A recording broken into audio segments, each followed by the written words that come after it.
we got breaking news coming in. Let's bring in from Senate Judiciary and Senator Armed Services, Senator Blackburn. Senator, it's great to see you. The breaking news is this. China is now rejecting. China says no to a phone call with Pentagon Chief Lloyd Austin. Your reaction to that? We should not be surprised that China said no to a phone call. China thinks that they are in control of this situation. They put up a spy balloon. They let it go sashaying across the United States, collecting data, then sending this back to communist China. And the CCP has had a heyday with this. I'm sure they're popping the champagne bottles. And they are just having a big old time, and they probably got a pretty good laugh out about, let's have a phone call about this. Senator, when someone thinks they're dominating you, Liz, they are not going to stop. And that is the position that China is in right now. So, Senator, are you hearing the House will probe the president letting that Chinese spy balloon, it's as big as the Statue of Liberty, cross over the U.S. for 4 days over 24 military bases? Will the House probe that? We're hearing it will. They should be probing that, and the Senate should be probing that, because the American people want it to be probed. And here is the thing. If our DOD command team said they could not come out of Afghanistan because we ought not to come out of Afghanistan, and Joe Biden says we're coming out of Afghanistan, I'm the commander-in-chief, I make the decisions, then you have to say, okay, Joe Biden is now saying, I told them to shoot down that balloon, but they said they weren't going to shoot down that balloon. Now people are saying, hey, this doesn't add up. So where's the truth? Is the truth about Afghanistan, or is the truth about the China spy balloon? Because Joe Biden was the commander-in-chief then, he's the commander-in-chief now. He's got the same people at DOD. That's not how this process works. And so people want him to address this. Why did he not want to shoot down that spy balloon? Why didn't he do it when it was off the coast of Alaska and just coming into our space? Why did he let it drift across the country? We've got a brutal new poll. This one from Monmouth University. Monmouth University, new poll, a record 6 out of 10 say America is not strong under President Biden. Watch the president make light of how the U.S. should respond to this. Watch this.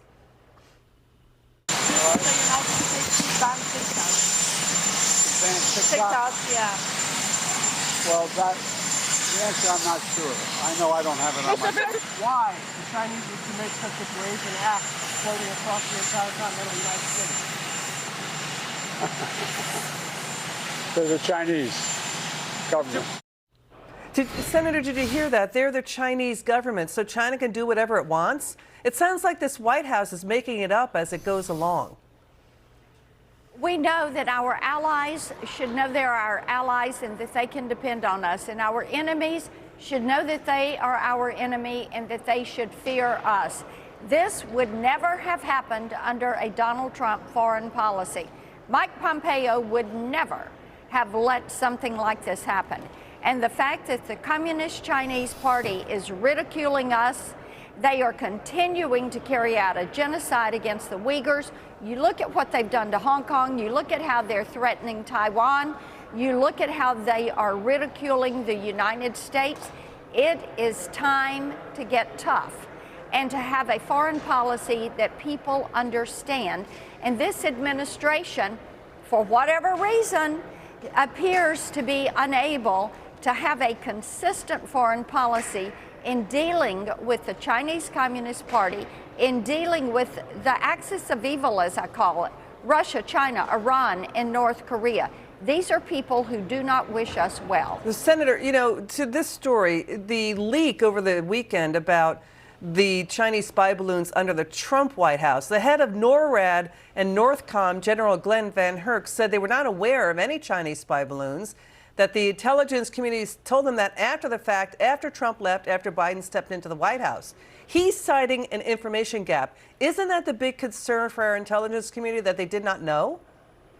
It should be a concern not only for our intel community, but it should also be a concern for our Department of Defense. if there is that kind of gap.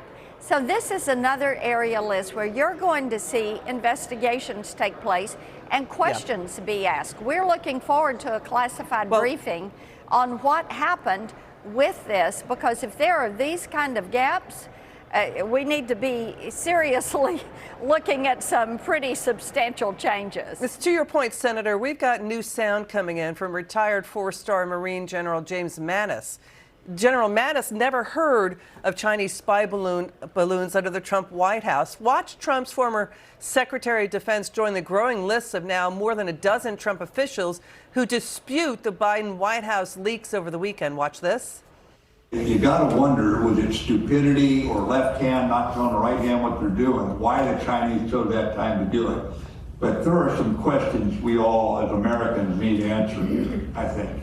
You know, did it really happen during the past administration? Because there doesn't seem to be anybody from the past administration who's aware of it. I'm not for the first 2 years of that administration. And could we not have taken it down sooner? I mean, NORAD, North American Air Defense, has got a lot of Canadian fighters and the Alaska-based U.S. fighters up there intercepting Russian planes routinely. Right, they're always intercepting Russian jets. So why didn't they intercept this balloon, Senator? I mean, Biden's national security advisor, Jake Sullivan, says the Trump team were, quote, unable to detect Chinese spy balloons. Word is they were initially classified as UFOs. And they only found out all about this until after Trump left office? You know, it is so interesting to me. This administration kind of gets in a little bit of a hot mess, and then what do? They have to find somebody else to blame. It's not nothing's ever their fault. It is always someone else's fault. And this is the way they operate. Their press secretary goes out and does this.